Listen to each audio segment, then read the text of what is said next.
Hello दोस्तों, नमस्कार। मैं रत्नाकर सर आप सभी का टारगेट विथ गुरुकुल चैनल में तहे दिल से स्वागत करता हूं। और हम लोग बायोलॉजी के क्लास 12 के चैप्टर 6 में जैव विकास टॉपिक को लेकर चल रहे थे। इसमें ऑलरेडी मैंने आपको क्या किया था, 2 यूनिट इसका जो इम्पोर्टेंट यूनिट था इसे कंप्लीट करा दिया था। एक तो जीव की उत्पत्ति कैसे हुई थी, उसको लेकर क्या क्या सिद्धांत था उसे हमने पढ़ा दिया था। और फिर जीव की जो उत्पत्ति हुई तो उनसे क्या प्रमाण मिले ना, रिजल्ट क्या मिले, तो हमने उस रिजल्ट में देखा था अवशेषीय अंगों के बारे में पढ़ा था, है कि नहीं है।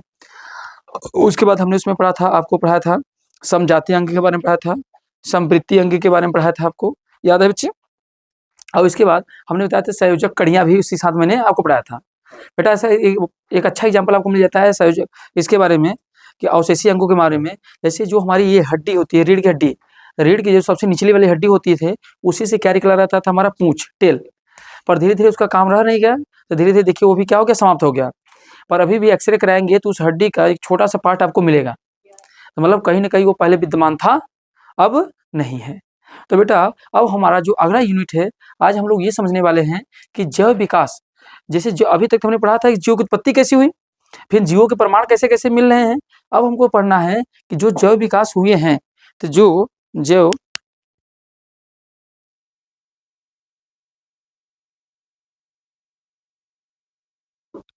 देखिएगा, तो जो जैव विकास हुए हैं, तो इस जैव विकास जो हुए बेटा, तो उनमें हम लोग देखेंगे इनका विकास कैसे हुआ ना, और फिर इसको इस विकास को लेकर कौन कौन से सिद्धांत आए, है नहीं। जैव विकास हुए और जैव विकास होने के बाद कौन कौन से सिद्धांत कैसे,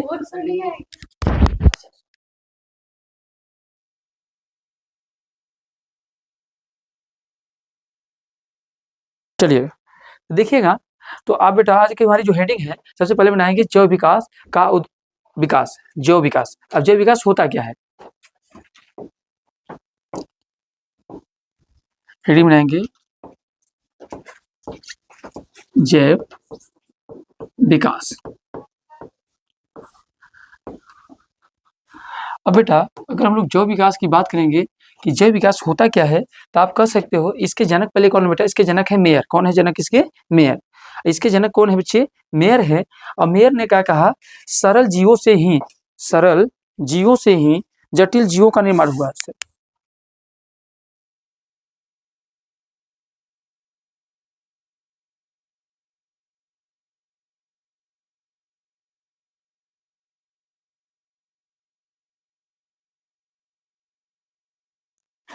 समझिएगा। तो इन्होंने क्या बताया, जैव विकास की पहली बात जनक कौन है बेटा, तो इसके जनक, जनक कौन है प्यारे, इसके जनक कौन है, मेयर है। इसके जनक बेटा मेयर है। तो मेयर ने क्या बताया, कहा कि इस मेयर ने बताया कि सरल जीवों से ही जटिल जीवों का निर्माण होता है। क्या होता है, इन्होंने क्या बताया बेटा कि सरल जीवों से ही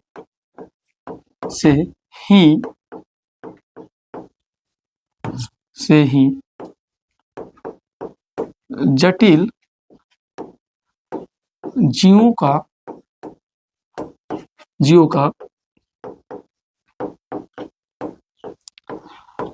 निर्माण होता है।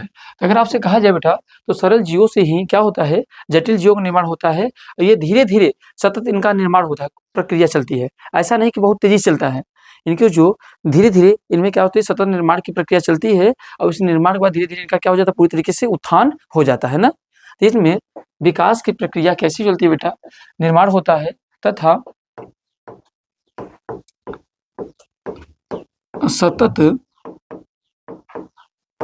सतत निर्माण की प्रक्रिया चलती है। क्या चलती है बेटा, सतत निर्माण की प्रक्रिया क्या होती है, चलती है। और जो सतत निर्माण की प्रक्रिया चलती है, और इस निर्माण की प्रक्रिया को कैसे कैसे इनके निर्माण, कैसे कैसे इनका विकास हुआ है, इस विकास में कुल 3 वैज्ञानिकों का योगदान है ना। कितने वैज्ञानिकों के बेटा, 3। तो ध्यान देना बेटा, सतत निर्माण की प्रक्रिया चलती है। अब इस निर्माण के प्रक्रम को, और ध्यान देना, और इस निर्माण के प्रक्रम को 3 वैज्ञानिकों के माध्यम से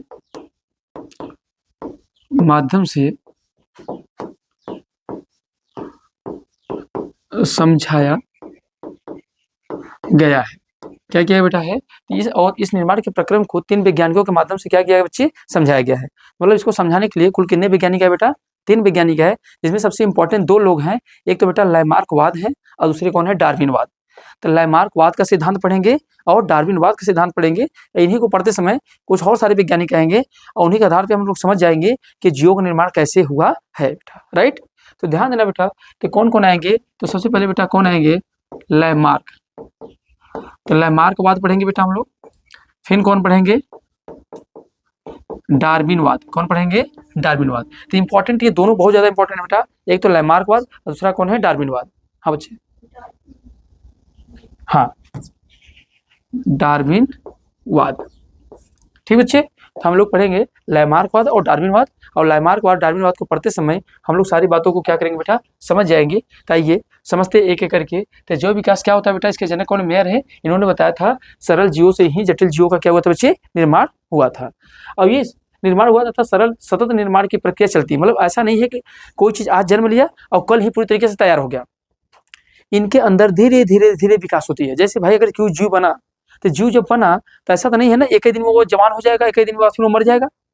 धीरे धीरे उसके अंदर क्या होगा, विकास होगा। धीरे धीरे उसकी लंबाई बढ़ेगी, धीरे धीरे उसके शरीर का आकार बढ़ेगा, धीरे धीरे उसकी मस्तिष्क बढ़ेगी, उसके विचार करने की शक्ति बढ़ेगी। तो ये प्रक्रिया कैसे चलेगी, धीरे धीरे चलेगी।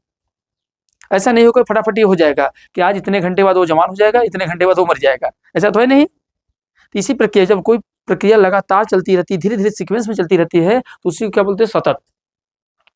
तो बेटा आज का हमारा सबसे बड़ा मोटू क्या होगा समझने का, सबसे बड़ा मोटू क्या होगा बेटा, लैमार्कवाद को समझना। किसको समझेंगे, लैमार्कवाद को। चलिए तो हेडिंग बनाएंगे बच्चे आप लोग, लैमार्कवाद। यहाँ तक की बातें समझ में आ गया है। चलिए हेडिंग बनाएंगे बच्चे, यहाँ तक लिख लिया ना सभी बच्चे। चलिए तब बनाएंगे बेटा हेडिंग लैमार्कवाद।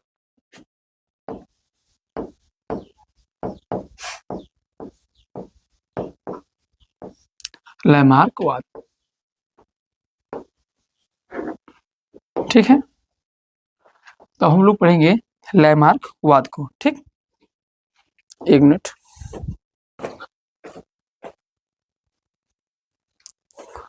चलिए बच्चे आइए। तो देखिएगा अब लैमार्कवाद के सिद्धांत को पढ़ते हैं ना। और लैमार्कवाद सिद्धांत में देखेंगे तो कुल 3 बातों पे, 3 मुद्दों पे बात की गई। पहली बात बेटा कहाँ के थे, तो ये फ्रांस के थे। कहाँ के थे बच्चे, याद रखिएगा, ये कहाँ के थे बच्चे, फ्रांस के।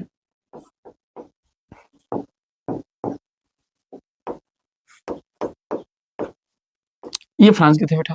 अब देखा जाए तो इन्होंने जीवों को लेकर, जीवों के ऊपर 3 बातों को निष्कर्ष निकाला कि जीवों के ऊपर कैसा क्या इम्पैक्ट पड़ता है, उसको लेकर उन्होंने 3 बातें समझाई बेटा। तो देखो बेटा पहली बात इन्होंने क्या बताया कि कहा सभी जीवों पर सीधा पर्यावरण का प्रभाव पड़ता है। पहली पॉइंट इन्होंने क्या समझाया बेटा कि ध्यान देना बच्चे, क्योंकि आपको इनको लिखना पड़ेगा। लैमार्कवाद डार्विनवाद आएगा तो आपको लिखना पड़ेगा, तो आपके पास इतना शब्द हो कि आप उनके बारे में लिख पाए बेटा। तो ध्यान देना, तो सबसे पहले बताया इन्होंने बेटा कि सभी जीवों पर पर्यावरण का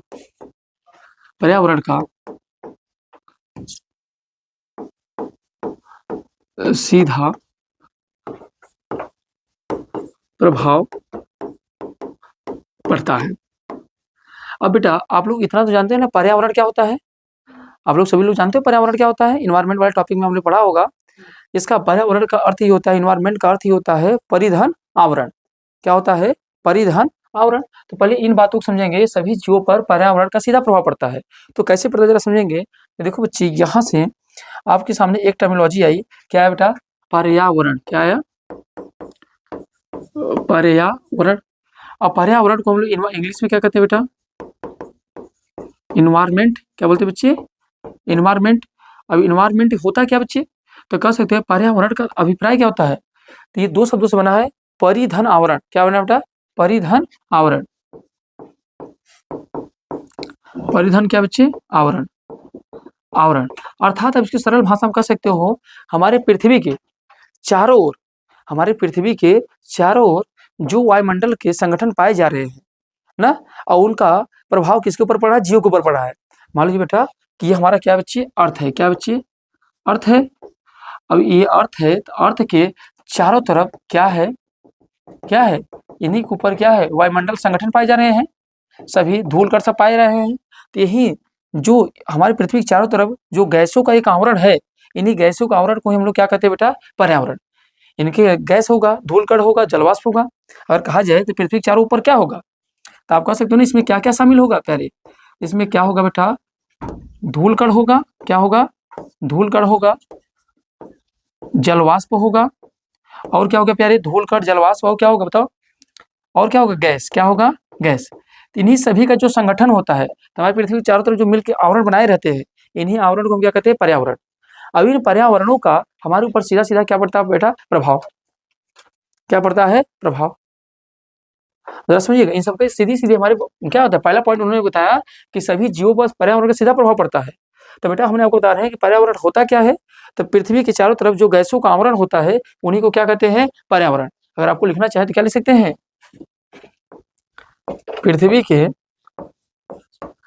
पृथ्वी के चारों ओर गैसों का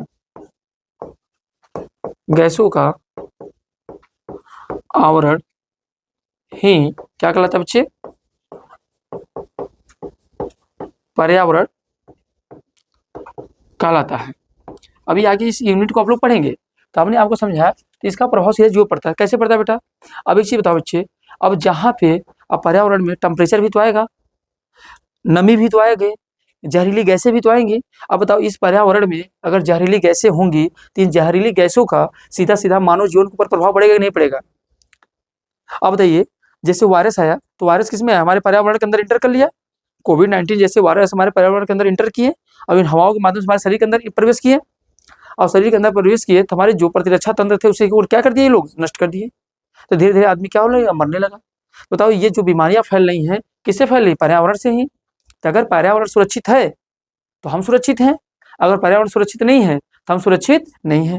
बेटा इसे एक तरीके से बताओ, गोरे काले होने का भी इफेक्ट किसके होगा? पर्यावरण से ही होगा। और पर्यावरण जिससे मुख्य कारण तो मानेंगे किसको? तापमान को। मुख्य कारण किसको मानेंगे? तापमान को। अब जहाँ तापमान होगा तो तापमान ज्यादा होने के कारण वहाँ के व्यक्ति क्या हो जाएंगे?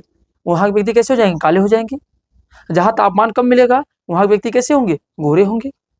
जैसे अगर आपको बताऊं, इनका एक एग्जाम्पल बेटा यहाँ समझ सकते हैं, गोरे काले कंसेप्ट। जैसे बेटा ये हमारा क्या है? पृथ्वी है। ये हमारे बच्चे क्या है? पृथ्वी है। तो पृथ्वी के बीचों बीच एक रेखा खींची गई है, जिसे हम लोग क्या कहते हैं? 0 डिग्री। क्या कहते हैं बच्चे? 0 डिग्री। अब इस 0 डिग्री से जब ऊपर जाएंगे तो कितना आ गया बेटा? 23.5 डिग्री आता है, और इसको बोलते हैं क्या? नॉर्थ। और इधर ही बेटा 23.5 डिग्री आता है, उसे बोलते हैं क्या बेटा? साउथ। और ऊपर जिस जो होता है उसे बोलते हैं नॉर्थ हेमिस्फीयर, और ऊपर नीचे वाले क्या बोलते हैं बेटा? South hemisphere. अब आप एक बात जानते हो बेटा, क्या जानते हो? कि जो सूर्य होता है इन्हीं चारों के बीच में ही रहता है, इन्हीं तीनों डिग्रियों के बीच में गति करता है। जैसे अगर बेटा आपसे बताऊं, अगर सूर्य बेटा यहाँ पे जो सन है, ये सन है, ये सन का रोटेशन अगर आपको मैं बताऊं, ये सन बच्चे है, अगर सन यहाँ पर है तो यहाँ सन कब है बच्चे? 22 दिसंबर को। कब है बच्चे? 22 दिसंबर को सन कहाँ होता है? तो इसको बोलते हैं हम लोग बेटा मकर रेखा। क्या बोलते हैं बच्चे? अभी आप लोग को इन्वायरमेंट चैप्टर जब पढ़ाऊंगा तो वहां समझाऊंगा, और थोड़ी बात जान लीजिए, इसको क्या कहते हैं बच्चे? मकर रेखा। इसको हम लोग क्या बोलते हैं बेटा? विषुवत रेखा। क्या बोलते हैं बच्चे? विषुवत रेखा बोलते हैं, या इसी को भूमध्य रेखा बोलते हैं, या 0 डिग्री बोलते हैं, इक्वेटर बोलते हैं, कई सारे नाम जानते हैं। अब ये वाला बच्चे हमारे पास क्या है? क्या है? कर्क रेखा है। तो आपको बताऊं, ये सूर्य 22 दिसंबर को कहाँ रहता है? मकर रेखा पर रहता है। फिर इसे यहाँ से ये 3 महीना लगता है, ये कहाँ पहुँचता है? विषुवत रेखा पे। तो लगभग ये कब पहुँचता है बच्चे? 21 मार्च को। कब पहुँचता है? 21 मार्च को। 21 मार्च को कहाँ पहुँच जाएगा? विषुवत रेखा पे सूर्य मूवमेंट करते हुए। फिर 21 मार्च से फिर लेगा, ये 3 महीना लेगा, तो 21 जून को ये कहाँ पहुँच जाता है? तो आप समझिए कर्क रेखा पे। अब भारत अपना कहाँ है? यही है भारत। ये कहाँ है? उत्तरी गोलार्ध में है। कहाँ बेटा, भारत अपना उड़ती गोलार्ध में। फिर 21 जून के बाद फिर ये वापस आएगा, तो लगभग यहाँ कब पहुँचता है, 23 सितंबर को। कब पहुँचता है, 23 सितंबर को। अब फिर 3 महीना लेगा ये बेटा यहाँ पहुँचने में, फिर 22 दिसंबर को कहाँ जाएगा, यहाँ जाएगा। इस कारण से 3 महीना यहाँ, 3 महीना यहाँ, 3 महीना यहाँ, 3 महीना यहाँ, तो टोटल पृथ्वी को मूवमेंट किया कितना, 12 महीना। इसलिए ईयर जो होता है 12 महीने का होता है। आई बात समझ में। तो बताइए सूर्य की किरणें सर्वाधिक कहाँ पड़ रही है, इस रेखा देखो जाते समय पड़ रही है, आते समय पड़ रही है, तो यहाँ टेम्परेचर क्या है, हमेशा ज्यादा होगा। अब बेटा जहाँ टेम्परेचर ज्यादा होता है, अगर देखा जाए तो यहाँ बात करेंगे तो यहाँ बच्चे क्या होता है, टेम्परेचर ज्यादा होता है। जहाँ टेम्परेचर ज्यादा होगा बेटा, तो वहाँ कंडीशन क्या क्या होगी, ध्यान देना। वहां पे बेटा वाष्पन क्रिया अधिक होगी। क्या होगी बच्चे, वाष्पन क्रिया कैसी होगी बच्चे, अधिक। मतलब यहाँ वाष्प बन के अधिक ऊपर जाएगा, और वाष्प जब अधिक आएगा बेटा, तो वहां पे संघनन भी क्या होगा बच्चे, अधिक होगा। और जब संघनन अधिक होगा तो बादल भी क्या बनेगा बेटा, अधिक बनेगा। और जब बादल अधिक बनेगा बेटा, तो यहाँ पे वर्षा भी क्या होगा, अधिक होगा, वर्षा भी अधिक होगा। और जहाँ वर्षा अधिक होगा तो वहाँ पेड़ पौधे की संख्या भी क्या होगी, अधिक होगी। क्या होगा बच्चे, पेड़ पौधों की संख्या क्या होगी, अधिक होगी। अच्छा बताओ बेटा, पेड़ पौधों की संख्या अधिक होगी तो बताओ खाद्यान्न फसलों की संख्या अधिक होगी, मतलब खाद्यान्न चीजों की संख्या अधिक होगी, खाद्यान्न पदार्थ की मात्रा अधिक होगी। और जहाँ खाद्यान्न पदार्थ की मात्रा अधिक होगी वहां जीवों की संख्या भी क्या होगी, बताओ, जीवों की संख्या भी बेटा कैसी होगी, तो आप कह सकते हैं जीवों की संख्या अधिक होगी। और जहाँ जीवों की संख्या अधिक पाई जाती है वहाँ जैव विविधता भी क्या होता है, अधिक, क्योंकि जीव अलग अलग जीवों की वेरायटी को ही तो क्या बोलते हैं, जैव विविधता बोलते हैं। तो इसका मतलब बेटा यहाँ पे जैव विविधता भी कैसी होगी बेटा, अधिक होगी। तो एक चीज बताओ, विविधता अधिक होगी तो मुझे बताओ, जहाँ पे अधिक से अधिक अनाज मिलेंगे, खान पान मिलेगा, आदमी वहीं ना रहेगा। तो बताओ ये पर्यावरण का ही तो कमाल है कि जीव कहाँ अधिक मिलेंगे, कहाँ कम मिलेंगे, कहाँ रहेंगे, कहाँ नहीं रहेंगे, इसका डिसाइड कौन कर रहा है, पर्यावरण। तो बताओ पर्यावरण का सीधा प्रभाव पड़ा कि नहीं जीवों के ऊपर, पर्यावरण का सीधा प्रभाव पड़ गया कि नहीं पड़ गया, क्योंकि पर्यावरण जहाँ जैसा चाहेगा, अगर जहाँ पर्यावरण अच्छा होगा वहां पर जीवों की संख्या क्या होगी, अधिक होगी, और जहाँ पर्यावरण अच्छा नहीं होगा वहां जीव संख्या अधिक नहीं होगी। आपको बताऊं कि नेपाल एक देश है, भारत का पड़ोसी देश नेपाल है, और नेपाल में आपको बताएंगे तो वहां लोग गोरे ज्यादा मिलते हैं, हाइट कम होती है, हाइट कम होती है। तो हमारे क्लास में भी एक नटुली है, पर उसका नाम नहीं लेंगे हम लोग ना, भाई हम उसको नहीं कह रहे हैं, वो प्यार से उसको बुला देते हैं, हाँ समझ रहे हैं। भाई उसका दोष क्या है, नेपाल का असर पड़ गया है, क्यों, क्योंकि पर्यावरण का सीधा प्रभाव पड़ा। तो पर्यावरण के जो दबाव होते हैं बेटा ना, वो हाइट को क्या करते हैं, रोक देते हैं, और जहाँ सूर्य की किरणें नहीं पड़ेंगे वो क्या होंगे बच्चे, वहाँ पे गोरे ज्यादा हो जाते हैं। तो नेपाल की, वहाँ नेपाल के लोगों की हाइट कम होने के पीछे सबसे बड़ा क्या है, पर्यावरणीय दबाव। तो पर्यावरण के दबाव कारण बताओ किसी व्यक्ति की हाइट रिसाइज की जा सकती है, उसकी हाइट बढ़ेगी कि नहीं घटेगी। अब जरा देखिए, वही दिल्ली चले जाइए, हरियाणा साइड में जाइए, पंजाब साइड में जाएंगे तो आपको लंबे लंबे मिलेंगे, क्यों, यहाँ वहाँ पर्यावरणीय दबाव क्या है बेटा, कम है। यही जब आप इधर आएंगे, इस वाले एरिया में आएंगे तो पर्यावरणीय दबाव क्या मिलेगा, ज्यादा मिलेगा। तो यहाँ व्यक्ति आपको मीडियम साइड का मिलेगा, एकदम बीचों बीच जाएंगे एकदम काले मिलेंगे। इसीलिए जब दक्षिण भारत के आएंगे, निश्चित दक्षिण भारत में जाएंगे, केरल तमिलनाडु जाएंगे तो वहाँ लोग काले मिलेंगे, क्यों, क्योंकि एकदम देखो 0 डिग्री के पास है, और जब 0 डिग्री के पास है तो टेम्परेचर भर भर के पाता है, तब उनके शरीर के अंदर मेलेनिन की मात्रा बढ़ जाती है, इस कारण वो क्या हो जाते हैं, काले हो जाते हैं। क्योंकि सूर्य से जो सन होता है, सन से मिलता क्या है, सन से आपको मिलता मालूम है ना, सनलाइट से क्या मिलता है, विटामिन डी। और विटामिन डी से कौन सी शरीर में प्रोटीन बढ़ती है, तो यहाँ क्या मिलता है बेटा, ये क्या बेटा हमारे पास है, सनलाइट। क्या है, सनलाइट। और सनलाइट से क्या मिलता है बच्चे, विटामिन डी। और विटामिन डी जो होता है, इससे शरीर के अंदर कौन सी प्रोटीन बनती है, मेलानिन। क्या बनती है, मेलानिन, मेलानिन प्रोटीन। अब यही मेलानिन जो प्रोटीन होता है बेटा, इसी कारण कोई व्यक्ति क्या होता है, क्या होता है, काला होता है। तो अगर मेलानिन की मात्रा ज्यादा तो व्यक्ति क्या हो गया, काला, पर रोगों से लड़ने की क्षमता उसके पास क्या होगी, अधिक होगी। तो बताओ क्या आप ये बात, अब लैमार्कवाद की पहली पॉइंट जो थी, सभी जीवों पर पर्यावरण का सीधा प्रभाव पड़ता है, अब इसके बारे में अगर शब्द लिखने के लिए आएगा तो लिख पाओगे, नहीं लिख पाओगे, बताओ क्या भैया, रीना लिख लोगे। अब जाहिर सी बात है भाई, सभी जीवों पर पर्यावरण का प्रभाव पड़ता है, तो आप बता सकते हो कि व्यक्ति गोरा होगा, काला होगा, भी डिसाइड कौन करेगा, पर्यावरण। किसी की हाइट कम होगी, बेसी होगी, किस पे कौन डिसाइड करेगा, पर्यावरण। अच्छा ऑक्सीजन ले पाएगा, डिपेंड किसके ऊपर करेगा, पर्यावरण के ऊपर। जहरीली गैस ले रहा है, किसके ऊपर डिपेंड कर रहा है? पर्यावरण के ऊपर। यह बातें किसने समझा दिया बेटा? लैमार्कवाद ने, कि कहा कि जीवों के ऊपर अगर कोई जीव का विकास हो रहा है तो वो डिपेंड करेगा पर्यावरण के ऊपर। अगर वहाँ का पर्यावरण अच्छा होगा तो वहाँ के जीवों का विकास बहुत अच्छा होगा, सर्वांगीण विकास अच्छा होगा, वो जो बढ़िया हष्ट पुष्ट लंबा चौड़ा होगा। अगर कहीं पर्यावरण प्रदूषित है तो वहाँ के रहने वाले जीव भी क्या हो जाएंगे? खराब हो जाएंगे, वो भी किसी न किसी बीमारी से ग्रस्त हो जाएंगे। अब आज की सबसे बड़ी समस्या यही है कि हमारा पर्यावरण क्या हो रहा है? दूषित हो रहा है, नष्ट हो रहा है। अब इस कारण आप कह सकते हो कि हमारे लोगों को जो आज के समय में नई नई बीमारियां जन्म ले रही, क्यों ले रही है? पर्यावरण के कारण ही ले रही बेटा। तो बोलो यहाँ तक की बात समझ पाए कि नहीं समझ पाए? चलो, तब इसके बारे में अगर लिखने के लिए आ गया, सभी जीवों पर पर्यावरण का सीधा प्रभाव पड़ता है, तो आराम से लिख ले जाएंगे आप लोग। चलिए तो नोट डाउन कर लिए, फट से नोट डाउन करिए।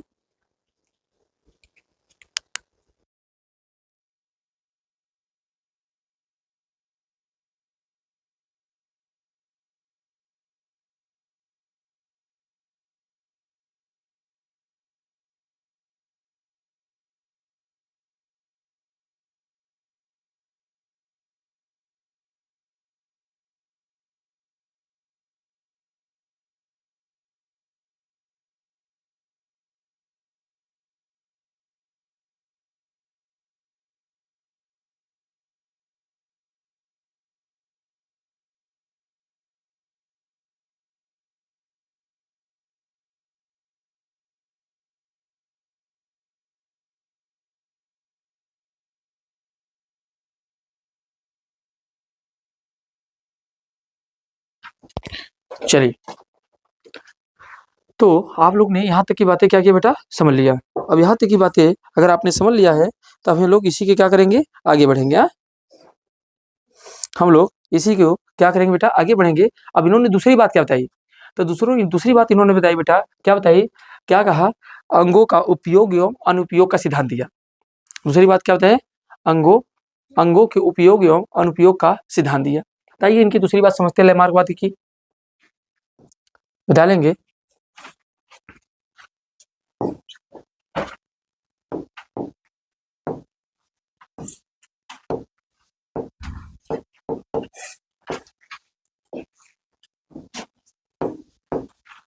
लैमार्क ना,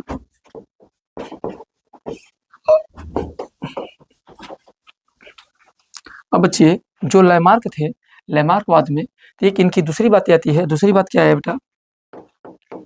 इन्होंने दिया था अंगों का उपयोग का सिद्धांत। क्या दिया था? अंगों को उपयोग एवं अनुपयोग का सिद्धांत।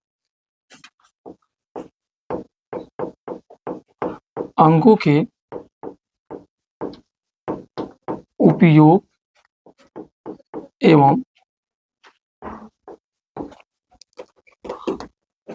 अनुयोग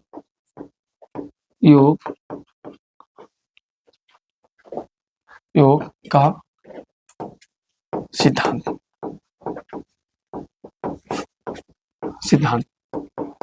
तो इन्होंने क्या दिया बेटा? अंगों को उपयोग एवं अनुपयोग का सिद्धांत। तब मन में आएगा कि अंगों को उपयोग एवं अनुपयोग होता क्या है ना। तो सीधी सीधी इन्होंने बहुत बढ़िया बात बताई। इन्होंने क्या कहा बेटा कि आप जिस अंग का प्रयोग करोगे वह अंग जीवन काल में रहेगा, और जो अंग का प्रयोग नहीं करेंगे धीरे धीरे वो क्या हो जाएगा? विलुप्त हो जाएगा। क्या हो जाएगा? नष्ट हो जाएगा, या तो समाप्त हो जाएगी, या तो उसकी शक्ति ही क्या हो जाएगी? क्षीण हो जाएगी।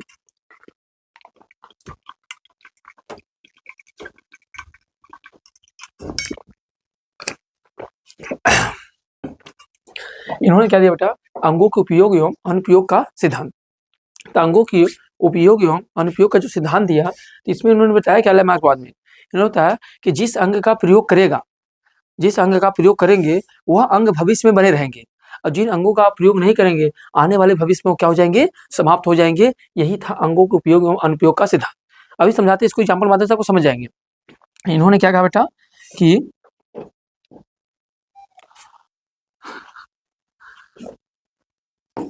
सजीव प्राणी भविष्य में ऐसे लिखेंगे, सजीव प्राणी जिन अंगों का प्रयोग करेगा वह अंग वो अंग रहेगा यदि यदि जिसका प्रयोग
चलिए ये कोई बात नहीं है, लाइट डिप करने के कारण ऐसा पूरा चला गया।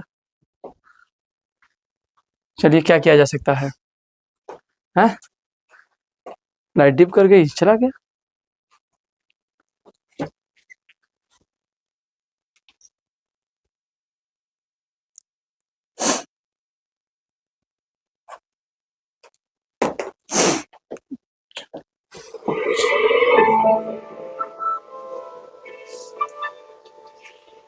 कभी कभी समस्याएं आ जाती हैं, क्या किया जा सकता है कि नहीं?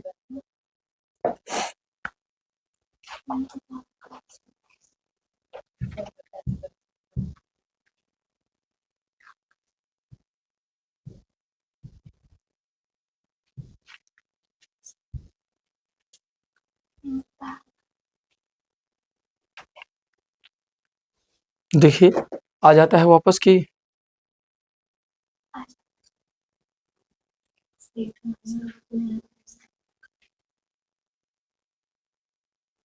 बड़ा मुश्किल है आना क्या?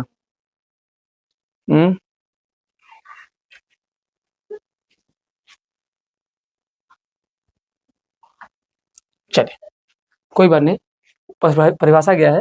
चलिए उस परिभाषा को हम लोग यहाँ से क्या करेंगे, फिर से लिख लेंगे। चलिए स्टार्ट करते हैं, कोई बात नहीं है, हो जाती है कभी कभी। देखिए बेटा, लैमार्कवाद अंगों के उपयोग एवं अनुपयोग का इन्होंने सिद्धांत दिया। तो हमने आपको लिखाया कि सजीव प्राणी जिन अंगों का प्रयोग करेगा वह अंग भविष्य में रहेंगे, और जिन अंगों का प्रयोग नहीं करेगा आने वाले भविष्य में वो क्या हो जाएंगे, समाप्त हो जाएंगे ना। तो क्या लिख सकते बेटा कि सजीव प्राणी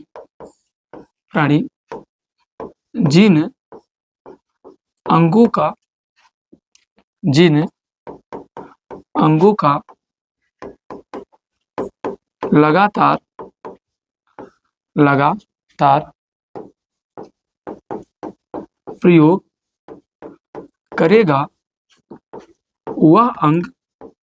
करेगा वह अंग भविष्य में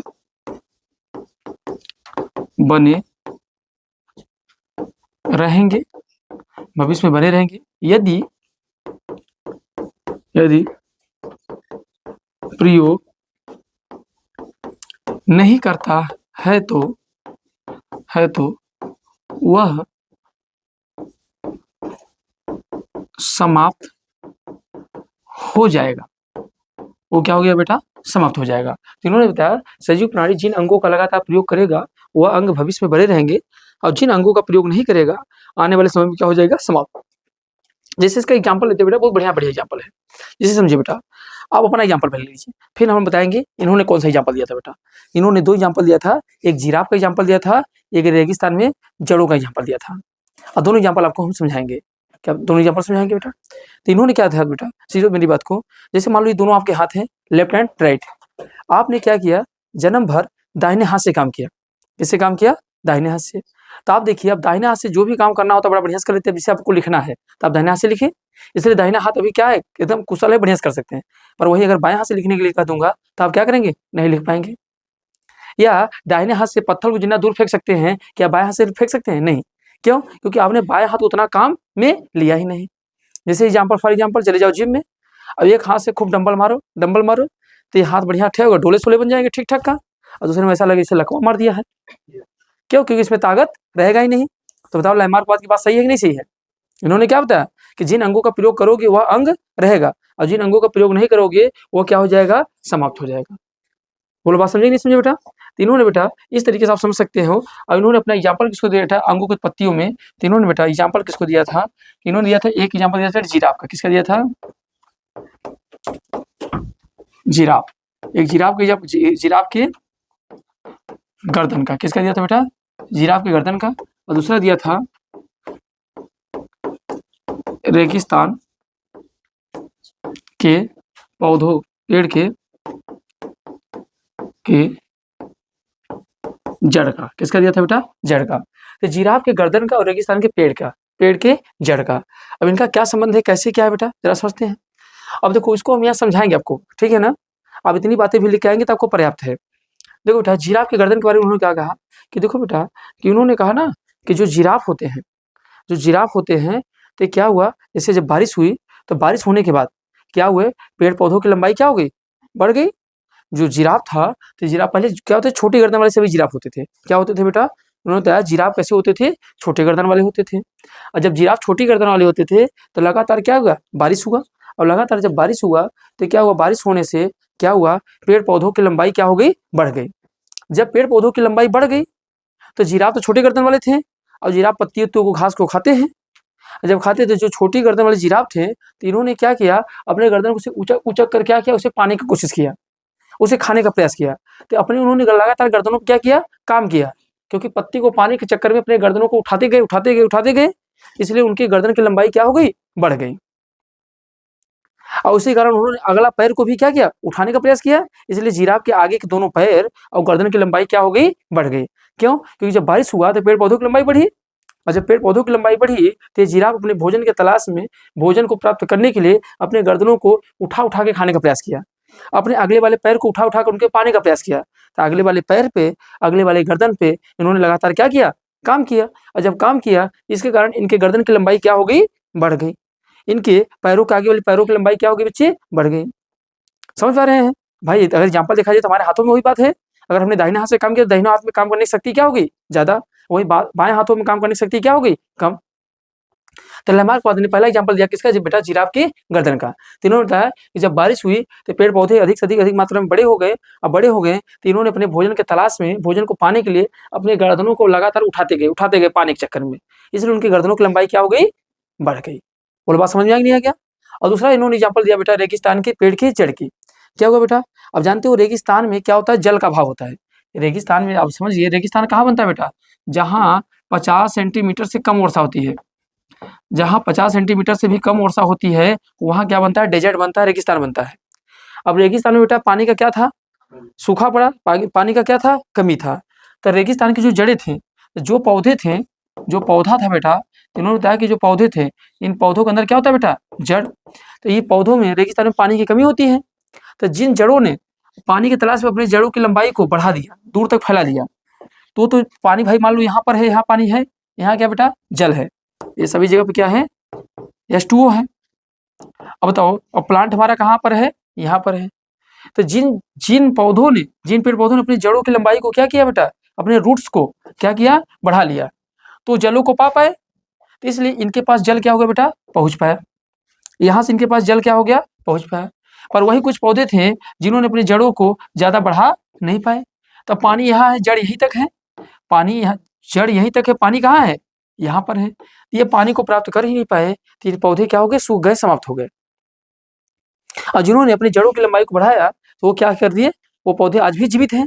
तो आपसे पूछा जाए छोटी जड़ वाले क्यों समाप्त हो गए, उनके पीछे कारण क्या था? तो छोटी जड़ वाले इसलिए समाप्त हो गए क्योंकि उन्होंने अपने जड़ों पे काम नहीं किया। अगर जड़ों को लगातार बढ़ाते गए होते तो पानी को पा जाते, और पानी को पा जाते तो जीवित रहते। इसलिए छोटी जड़ वाले क्या हो गए बेटा, पेड़ पौधे रेगिस्तान में नहीं रह पाए, जो बड़ी जड़ वाले थे वही रह पाए। क्यों? क्योंकि उन्होंने अपनी जड़ों पे काम किया, इसलिए जड़ों की लंबाई क्या हो गई? बढ़ गई। तो भैया कहने मतलब वही है, जिन अंगों पे आप काम करेंगे वो अंग क्या रहेगा? जैसे मैंने बताया, अब जैसे बेटा आपके क्या होंगे, अब जैसे बताया था मानव में क्या पाए जाते थे? पूछ। अब पहले पूछ था तो हम लोग काम कर लेते थे, क्या काम कर लेते थे? बढ़िया उसी से पोछ लेते थे। किसी को मारना होता था मार भी लेते थे। अब पूछ का काम लेना बंद कर दिए।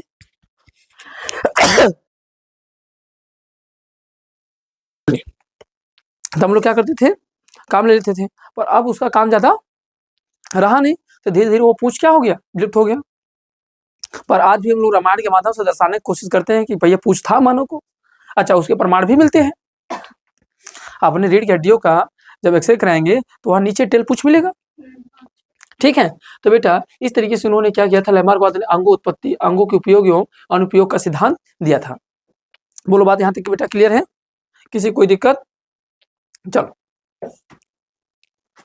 अगर यहाँ तक किसी को कोई दिक्कत नहीं बेटा तो हम लोग क्या करेंगे? आगे बढ़ेंगे। अब इनकी तीसरी बात कौन सी है? उपार्जित लक्षणों की वंशागति। उपार्जित लक्षणों की वंशागति। तीनों ने ये पहला बात बताया था बेटा, दो बात मैंने बता दिया। पहली बात बताया कि पर्यावरण का सीधा प्रभाव पड़ता है। दूसरी बात आपको समझाया अंगों के उपयोग एवं अनुपयोग का सिद्धांत हमने को समझाया। अब तीसरी बात इन्होंने क्या दिया था बेटा? उपार्जित लक्षणों की वंशागति। क्या बताया था बेटा? उपार्जित लक्षणों की वंशागति।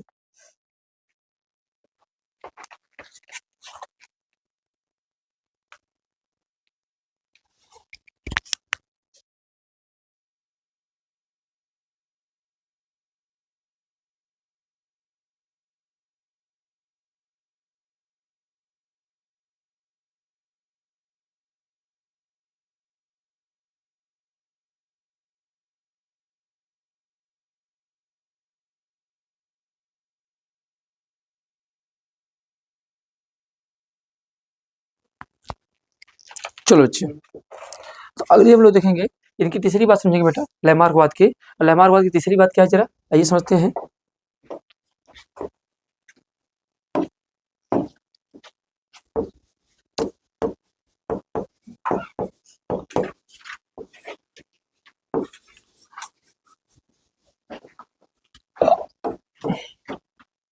देखो बेटा,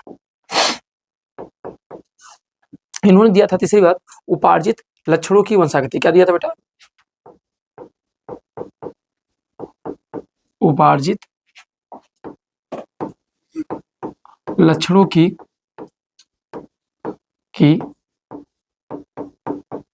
वंशागति। वंशागति आप समझते हैं किसे कहते हैं? वंशागति मतलब होता है जो एक पीढ़ी से दूसरी पीढ़ी में चली जाए। वंशागति मतलब क्या होता है? जो एक पीढ़ी से दूसरी पीढ़ी में क्या हो बेटा? चली जाए, उसी को हम लोग क्या कहते हैं बेटा? तो उसी को हम लोग कहते हैं उपार्जित लक्षणों की। देखो उसी को हम लोग क्या कहते हैं? वंशागति। मतलब जो लक्षण है जब जनक से किस में चला जाए? संतान के अंदर। और जब जनक से संतान के अंदर चला जाता है तो उसी को हम लोग क्या बोलते हैं? वंशावती। क्या बोलते हैं? वंशागति। तो वंशागति समझ में आया क्या होता है? अब बेटा उपार्जित लक्षण क्या होते हैं जरा ये हमको जानना है। देखो बेटा जो लक्षण होते हैं ना, तो लक्षण कौन जाएंगे कौन नहीं जाएंगे ये डिपेंड कैसे करेगा बेटा? समझिएगा मेरी बात को। अब इनका कहना था उपार्जित लक्षण, जैसे जब कोई जीव जन्म ले लिया ना, तो जन्म ले लिया, तो जन्म जब लिया बेटा तो एक तो उसे अपने माता पिता द्वारा कुछ लक्षण प्राप्त हुई थी। भैया जब माता पिता द्वारा संतान की उत्पत्ति हुई तो कुछ लक्षण तो माता पिता द्वारा गए। जो माता पिता द्वारा लक्षण जाती है उसे हम लोग क्या कहते हैं? वंशागत बोलते हैं। जो जनक से प्राप्त होते हैं उसे क्या बोलते हैं? अनुवांशिकी बोलते हैं। तो बेटा कुछ अनुवांशिकी लक्षणें होती हैं। अनुवांशिकी लक्षणें मतलब पीढ़ी दर पीढ़ी जो स्थानांतरित होती रहती हैं बेटा। और उपार्जित लक्षण क्या होती हैं? तो उपार्जित लक्षण जब बच्चे मान लीजिए हमने जन्म ले लिया, तो जन्म लेने के बाद हमने यहाँ रहते हुए हमारे अंदर कुछ नए लक्षण विद्यमान हो गए। हमारे रहने के दौरान यहाँ पे कुछ लक्षण क्या हो गए? विद्यमान हो गए। और जब विद्यमान हो गए तो बताइए क्या संतान पैदा हो जाने के बाद वो लक्षण हमारे पीढ़ी में अगले पीढ़ी में जाएगा कि नहीं जाएगा? यही बात है। उपार्जित लक्षण क्या होती है? उपार्जित लक्षण मतलब होता है जन्म के बाद हमने जन्म ले लिया और अपना जीवन सर्वाइव कर रहे हैं, और जीवन सर्वाइव करने के दौरान हमारे अंदर कुछ नए लक्षणें आ गई। हमारे अंदर वो लक्षण क्या हो गई? विद्यमान हो गई। तो जो लक्षण विद्यमान हो गई, क्या वो लक्षण अगली पीढ़ी में जाएंगी या नहीं जाएंगी? तो इन्होंने क्या बताया बेटा? यही बताया ना उपार्जित लक्षणों के वंशागति का तात्पर्य क्या होता है कि लैमार्क का कहना था एक जीव अपने जीवन में जितने लक्षणों को उपार्जित करता है, मतलब अपने जीवन में जितना कुछ सीखता है वह पूरा लक्षण अगले पीढ़ी में क्या होता है, स्थानांतरित होता है। इन्होंने क्या बताया बेटा, इन्होंने बताया लैमार्क का कहना था, क्या कहना था बेटा, लैमार्क का कहना था, क्या कहना था बेटा, लैमार्क कहना था एक जीव अपने जीवन में, एक जीव अपने जीवन में, एक जीव अपने जीवन में जितने, क्या कर सकते बेटा, जीवन में जितने लक्षणों को उपार्जित करता है, लैमार्क का कहना था एक जीव अपने जीवन में जितने लक्षणों को उपार्जित करता है वह अगली पीढ़ी में पूरा स्थानांतरण होता है। इन्होंने क्या बताया बेटा, इन्होंने कहा कि लैमार्क का कहना था एक जीव अपने जितने लक्षणों को उपार्जित करता है अपने जीवन में, जितने लक्षणों को उपार्जित कर देगा वो सभी लक्षण क्या होंगे, अगले पीढ़ी में क्या होंगे बेटा, चले जाएंगे। भैया लक्षणें कौन जाती हैं, जो आनुवांशिक लक्षणें होती है वो एक पीढ़ी से दूसरी पीढ़ी में जाती हैं। आनुवांशिकी लक्षणें जो एक पीढ़ी से दूसरी पीढ़ी, इसी को बेटा हम लोग अगर बात करेंगे, इसी को हमने दो रूपों में बांट के पढ़ेंगे बेटा। लैमार्क का कहना था कि एक जीव अपने जीवन में जितने लक्षणों को उपार्जित करता है, मतलब जितना लक्षणों को नया लाता है, अगला पीढ़ी जब आएगा उसका तो उसमें क्या होगा, पूरा क्या होगा बेटा, ट्रांसफर हो जाएगा। जबकि बेटा आपको बताऊं ना, ऐसी बातें नहीं थी, जो ये बातें बता रहे बच्चे, ऐसी बात नहीं थी। क्योंकि ध्यान देना बेटा, आप कह सकते हो बेटा, एक हमने जो गुणसूत्र पढ़े थे तो एक लिंग गुणसूत्र होता था और एक दैहिक गुणसूत्र होता था ना। अब दैहिक गुणसूत्र के माध्यम से क्या बनते हैं, उपार्जित लक्षण। और ये दैहिक गुणसूत्र जैसे बेटा, अगर ये बताओ, अगर ऐसी बात है तो ये मतलब कि उपार्जित लक्षण क्या हुआ, जैसे मान लो हमने क्या किया, ठीक मेहनत किया, अब मेहनत करके हमने क्या बन गया, पहलवान बन गए। तो बताओ क्या मेरा लड़का जो पैदा होगा तो भी पहलवान बनेगा? ऐसा तो नहीं हो सकता है। अब सचिन का लड़का क्या है, क्रिकेटर, और उनके शरीर के अंदर पूरे जीन में क्या घुस गया, क्रिकेट की दुनिया घुस गई है। तो बताइए क्या उनका लड़का पैदा हुआ तो क्या सचिन के जैसा ही वो भी क्रिकेटर बनेगा, जितना महान वो थे वो भी बनेगा? ऐसा तो नहीं हो सकता है। तो इन्होंने जो बताया बेटा, इन्होंने कहा कि जितने हमने नए जनरेशन लक्षणों को अपने अंदर लाते हैं वो सारे लक्षण अगली पीढ़ी में क्या होते हैं, ट्रांसफर होते हैं। पर ऐसा बात नहीं है बेटा, इनकी बातों को क्या कर दिया गया, खारिज कर दिया गया। क्या कर दिया बेटा, खारिज कर दिया गया। क्यों खारिज कर दिया, क्योंकि इनकी बातें जो थी बेटा सही नहीं थी, क्योंकि बस बाकी दो सिद्धांत उनका सही था। इनके दो सिद्धांत बेटा क्या थे, सही थे। पहला अंगों के उत्पत्तियों का सिद्धांत, अंगों को उपयोग और अनुपयोग का सिद्धांत, पर्यावरण का सिद्धांत। पर इन्होंने जो तीसरा बात बताया बेटा, इसी कारण इनका क्या हो गया, खंडन हो गया। क्या खंडन हो गया, क्योंकि अब बेटा अगर बात करेंगे तो कह सकते हो सभी उपार्जित लक्षणों का स्थानांतरण नहीं होता है। सभी उपार्जित लक्षणों का बेटा क्या स्थानांतरण नहीं होता है। यह सिद्धांत क्या बेटा, ये वाला पॉइंट क्या हो गया उनका, गलत हो गया। अब ऐसा सभी उपार्जित लक्षणों का स्थानांतरण नहीं होता है, इसका मतलब बेटा इसको प्रूव किसने किया था बेटा, इसको प्रूव किया था बीजमैन ने। किसने किया था बेटा, ध्यान देना, एक वैज्ञानिक था जिसका नाम था बीजमैन। तो बीजमैन ने किया क्या था, इन्होंने किया क्या बेटा, इन्होंने क्या बताया कि बताओ भैया कि जो लक्षण हमने नए अडॉप्ट किए हैं वही अगली पीढ़ी में जाएगा। जितने हमने अपने जीवन के दौरान लक्षण अडॉप्ट किए हैं तो वही हमारा लक्षण क्या होगा, हमारे बच्चे के अंदर जाएगा। यही बात इन्होंने कहा। तो बीजमैन ने क्या किया कि जो चूहा होता ना, चूहे की पूंछ को क्या किया, काट दिया। और जब चूहे की पूंछ को काट कर संकरण कराया तो भैया चूहे की तो पूंछ था नहीं, और उसके बाद हम संकरण करा रहे हैं। और जब संकरण कराएंगे तो उसके अंदर पूंछ तो नहीं आना चाहिए। भाई लक्षण अगर जा सकते हैं तो जाएंगे भी तो नहीं, अगर नहीं है तो जाएगा भी नहीं। अगर जा रहा है, जो नया होगा वो जाएगा, और जो नहीं है तो बिल्कुल जाना भी नहीं चाहिए। तो इन्होंने क्या किया, बीजमैन ने चूहे की पूंछ को क्या किया, काट दिया, और काट कर इसका संकरण कराया। और जब संकरण कराया तो देखा चूहे को, जो चूहा नया पैदा हुआ तो उसके अंदर पूंछ था। तो कहा है, ये तो कह रहे हैं कि जो लक्षण नया होंगे वो अंदर जाएंगे, और जो लक्षण शरीर के अंदर है ही नहीं तो अच्छा लक्षण तो जाने ही नहीं चाहिए। तो इसका मतलब है जब चूहे के अंदर पूंछ नहीं है तो अगला जब चूहा पैदा हो रहा है तो उसके अंदर पूंछ नहीं आना चाहिए। अब बताओ अगर कोई लंगड़ा लूला है तो लड़का पैदा होगा तो वो भी लंगड़ा लूला होगा? नहीं ना, क्योंकि लंगड़ा लूला तो जन्मजात से तो था नहीं। भाई एक्सीडेंट हो गया, तमाम प्रकार से लंगड़ा लूला बन गया, आनहर कोनर कोचर बन गया।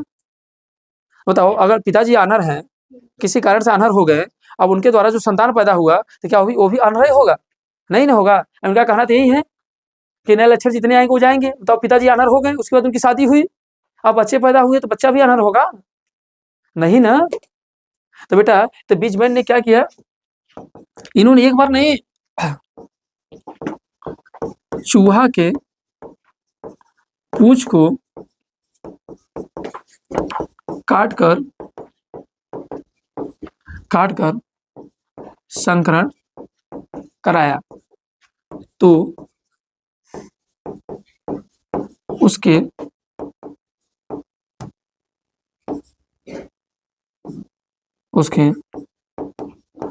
संतति में पूंछ मिला।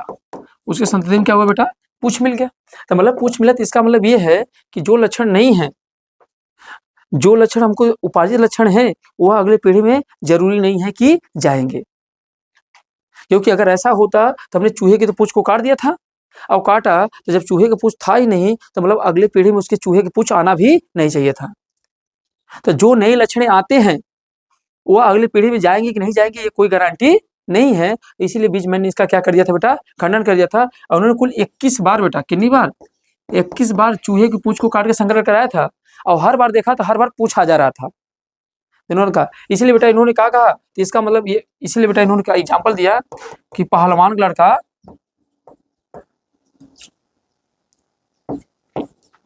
पहलवान का लड़का पहलवान होगा, यह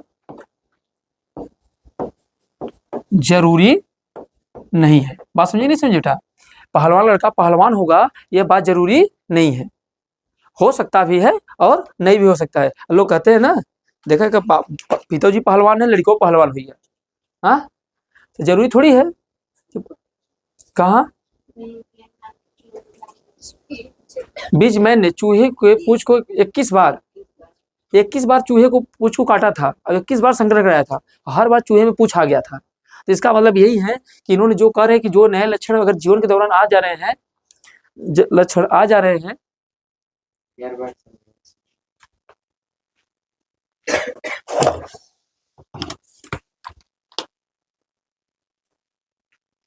जो नए लक्षण आ जा रहे हैं, जरूरी नहीं है अगले पीढ़ी में वो लक्षण क्या होंगे बेटा? आएंगे ही। बोलो, बात समझ पाए नहीं समझ पाए? तो कोई दिक्कत? तो यही था बेटा लैमार्कवाद का सिद्धांत। अब बताओ, लैमार्कवाद सिद्धांत का हम लोग 1.5-2 पेज में आराम से लिख ले जाएंगे, अगर आ गया है क्वेश्चन तो। और उनके पर्यावरण का प्रभाव समझाएंगे, अंगों की उत्पत्ति का सिद्धांत बताएंगे, और प्लस उपार्जित लक्षणों का वंशागति। तो 2 पॉइंट तो उनके सही थे बेटा, यही वाले में विरोध हो गया था, तो बीच मैंने इसका क्या कर दिया था बेटा? खंडन कर दिया था। आई होप आपको बात समझ में आ गई होगी।